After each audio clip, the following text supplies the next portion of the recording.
Have you ever stood on a frozen lake and felt like you weren't alone? For the residents of Coldwater Creek, that feeling is a chilling reality. Every winter, when the lake freezes solid, a strange phenomenon occurs. If you press your ear to the ice, you can hear them. Faint, desperate whispers, trapped in the darkness below. For generations, it was a local ghost story, a spooky tale to tell tourists. But this year, the whispers grew louder, and then people started to disappear. It began with a fisherman, his gear found abandoned by a hole in the ice. Then a pair of teenagers who dared each other to skate across the lake at midnight. Panic began to grip the small town as more people vanished without a trace.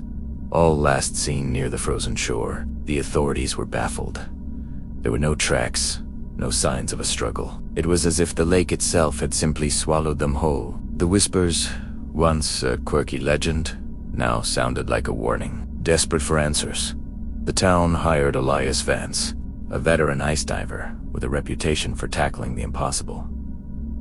He wasn't a believer in ghost stories. He believed in pressure, temperature, and the unforgiving nature of water. But even he couldn't deny the unsettling feeling that washed over him as he prepared for his descent. The air was heavy, still, and the whispers seemed to curl around him, calling his name from beneath the ice. As Elias slipped into the frigid, black water, the world above vanished. The only sound was the slow, rhythmic hiss of his regulator. He switched on his high-intensity lamp, its beam cutting through the murky depths. What he expected to find were rocks, sediment, maybe some sunken debris. What he found, instead, stopped his heart.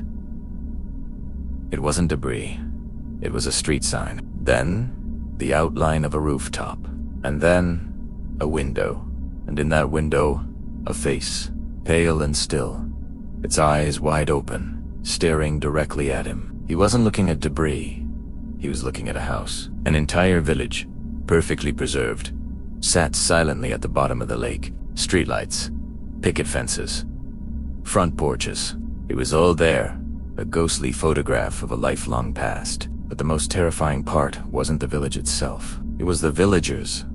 They were everywhere, standing on their porches, sitting in their cars, peering out from behind curtains. Dozens of them, all frozen in time, their gazes fixed on the dark water above. They weren't statues.